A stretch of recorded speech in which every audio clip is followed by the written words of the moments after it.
2 million American children live in homes with guns that are not stored responsibly. Even if you don't have a gun in your home, someone you know does. This has the Tri-States on heightened alert after multiple accidental shootings locally in just the past 2 years. The story many are familiar with is the tragic death of 7-year-old Quincy girl Melina Torres. Now, it happened in May of 2016. A 3-year-old child held the gun that shot and killed Torres in a house near Beverly, Illinois. The girl's mother, grandmother, and uncle were convicted in connection to the child's death. Recently, a 4-year-old shot his father in the arm this past September in Mendon. The Adams County Sheriff calls the event a freak accident. The man had put his handgun in a vehicle when the child ran up and fired the shot. And just this past Saturday, a 3-year-old died in Arkansas. Police say the mother found her baby boy lying on the floor in a bedroom, a gunshot wound to his head. According to a study published in the Journal of Pediatrics, nearly 1,300 children die of gunshot wounds each year. Now, the concern on many parents' mind, how would my child react to finding a firearm? KHQA is working for you tonight to find out what happens when kids find guns in this exclusive in-depth report.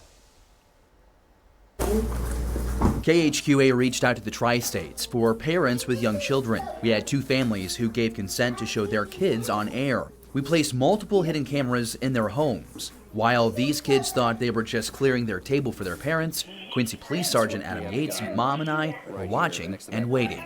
For this story, we're using a Glock 43 semi-automatic 9mm handgun. This is very common for home defense as well as concealed carry purposes. Not only did we make sure that the weapon was not loaded, there is no magazine inserted, we also removed the firing pin so it's impossible for this weapon to fire. Our first scenario involves 2 sisters. The family is not familiar with firearms, they're not in the house, and Mom doesn't think her daughter's friends have firearms in their homes. Our second family is a different case. 2 boys, 2 girls, ranging from ages 6 to 11. Dad has at least 1 firearm in the home, and the family has had conversations about what to do when a gun is around. What do you do? To get some perspective, KHQA reached out to more than 20 area schools. St. Francis Solanas Grade School in Quincy was the only one who agreed to put its students to the test. I would check it and then set it back down and run off. What are you checking? Checking to see if there's any bullets in the ammunition. Now, there are no hidden cameras here. The scenario at school came with 2 conditions. No students would come in contact with a firearm. In the gun cabinet. What? You have a gun cabinet? So you know where the gun cabinet's at? Yes. And students would only participate in a Q&A with parents' written permission. Almost everybody has seen a gun in real life. Yes. Is that true? While the kids in this classroom seem to know what to do if faced with an unfamiliar firearm, coming face to face with the real deal is another story. I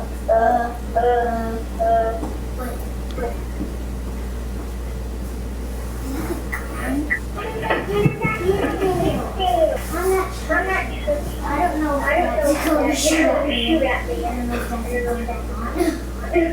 Because going inside, I'm too scared.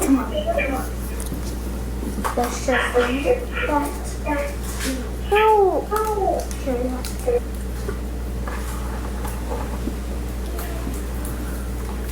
Hey, what are you doing?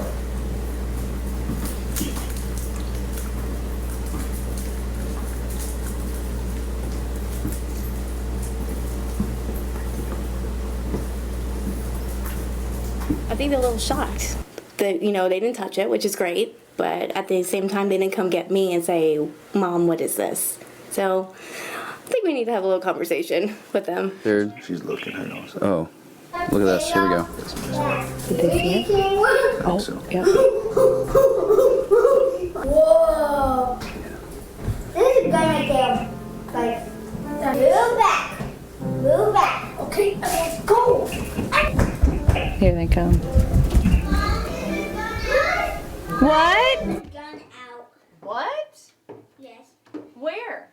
I guess it tells me that they're listening and that, Did you touch it?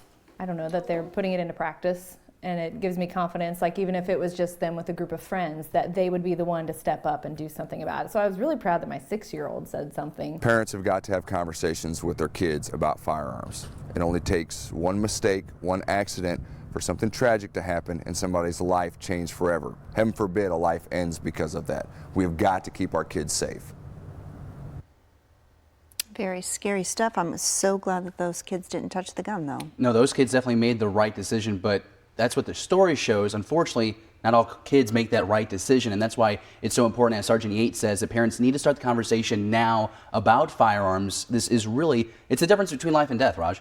Now, there is a lot of information about this topic. And I've included some studies and other resources I use for my story on my web story. I've also broken down home firearm laws state by state. So I go through Missouri, Illinois, and Iowa. You can find all that right now at KHQA.com.